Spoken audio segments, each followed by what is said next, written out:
ইমদাদুল হক block থেকে আপনাদেরকে প্রত্যেককে জানাই সাদর আমন্ত্রণ, শুভেচ্ছা, অভিনন্দন ও সুস্বাগতম।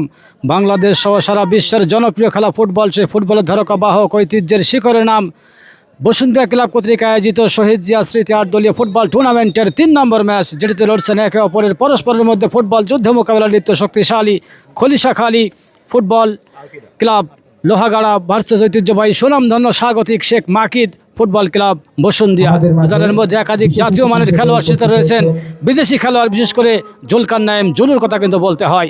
আর এই খেলাটি যারা দেখছেন ফেসবুক পেজ ইমদাদুল হকের, প্রত্যেকেই থাকবেন, প্রতিদিন থাকবেন এবং পরবর্তী ম্যাচ কবে হবে অবশ্যই আপনাদেরকে জানিয়ে দেবো আমরা ফেসবুক আপডেটের মাধ্যমে। এবং শেখ মাকিদ ফুটবল ক্লাবের ক্যাপ্টেন বিশ্বজিৎ সাহা, যিনি এই বঙ্গের একজন তারকা খেলোয়াড়ের সাথে যশোর জেলা একাদশের ভিতরে যিনি একাধিকবার ক্যাপ্টেনশিপের দায়িত্ব পালন করেছেন, সেই বিশ্বজিৎ সাহা জার্সি নম্বর 5 তিনি কিন্তু রয়েছেন। দুটি দলে শক্তির মানদণ্ডে কেউ কিন্তু এগিয়ে নাই, তবে সত্যি কথা বলতে হয় যারা ফেসবুক পেজ ইমদাদুল হক ব্লগ যারা দেখছেন থাকবেন খেলার সাথে এবং নিত্য নতুন খেলার আপডেট আপনারা অবশ্যই পাবেন এবং সাথে সাথে আপনি দেখবেন অপরকে দেখবার সুযোগ করে দেবেন, সেই সাথে শেয়ার কমেন্ট করতে কিন্তু ভুল করবেন না। ধন্যবাদ। বাংলাদেশের ফুটবল যখন বিলুপ্তির পথে, তখন বসুন্ধিয়া বিএনপির উদ্যোগে আয়োজিত এই জাতীয় ফুটবল টুর্নামেন্ট আমাকে দারুণভাবে প্রভাবিত করেছে এবং আমি আশা করছি যে এইভাবে সারা বাংলাদেশের প্রত্যন্ত অঞ্চলে ফুটবল এগিয়ে যাবে এবং আন্তর্জাতিক ক্ষেত্রে ফুটবল তার জায়গা করে নেবে এইটে।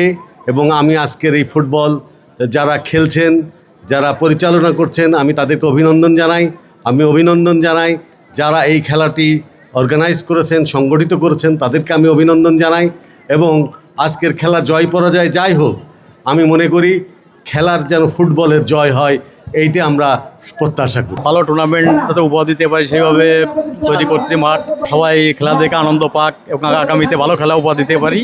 তাহলে এরকম খেলা আমরা আরো পাবো সামনে, ইনশাল্লাহ ইনশাল্লাহ। ধন্যবাদ। তো হচ্ছে অনেক দর্শক, আপনাদের কেমন লাগছে? বসুন্ধিয়া স্কুল অ্যান্ড কলেজে আমাদের প্রতি বছরের ন্যায় এরকম আয়োজন করা হয়। আমরা এরকম আয়োজন করে থাকি।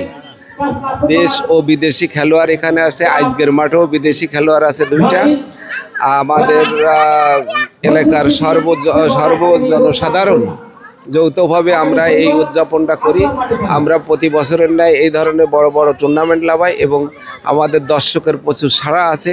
আজকেও মাঠে অগণিত দর্শক, হাজার হাজার দর্শক চারিপাশে আছে। আমরা বাংলাদেশ সরকারের কাছে আবেদন জানাই যে আমাদের এই মাঠটা উন্নয়নের জন্য একটা অবদান, সরকারের একটা অনুদান দেয়া হোক। আমরা আরও সুন্দর সুন্দর খেলা দেখাতে পারবো ইনশাল্লাহ। আগামীতে আমরা আরও সুন্দর সুন্দর খেলা উপহার দেব। তো এই যে খেলা আয়োজন করেছেন, এত দর্শকদের ভালোবাসা পাচ্ছেন, দর্শক সমাগম, আপনার কেমন লাগছে খেলা আয়োজন করে? আমরা সফল এই খেলা 8 দলীয় টুর্নামেন্ট শহীদ স্মৃতি ফুটবল টুর্নামেন্টের এই খেলার আয়োজন করে আমি এবং আমার ক্লাবের সব সদস্যদের সমন্বয়ে এই খেলা পরিচালিত হচ্ছে। এই খেলায় এত দর্শক, এত ভালো সুন্দর ম্যাচের জন্য আমরা খুব গর্বিত বোধ করছি এবং এই খেলার শেষে আমরা আরও একটা টুর্নামেন্ট আগামী জানুয়ারি পরে পরীক্ষার পর হয়তো উপহার দেবো, এই আশা ব্যক্ত করে আমি আমার বক্তব্য শেষ করছি। আমার নাম Zulu, Nigeria. Okay, you win ইনশাআল্লাহ উইন হবে ইনশাআল্লাহ। ইউ আর মুসলিম? ইয়া মুসলিম। আর আমাদের গ্রাম অঞ্চলের এত বড় যে একটা টুর্নামেন্ট হবে আমরা কোনোদিন আশাও করিনি। ধন্যবাদ আপনাকে, যে সুন্দর একটা আয়োজন, যারা এই আয়োজন করেছে তাদেরকে আগে ধন্যবাদ জানাতে চাই। এবং আজকের খেলাটা খুব প্রতিদ্বন্দ্বিতা হচ্ছে।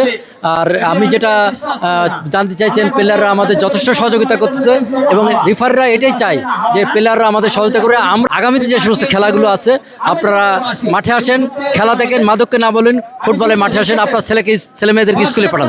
ধন্যবাদ আপনাকে।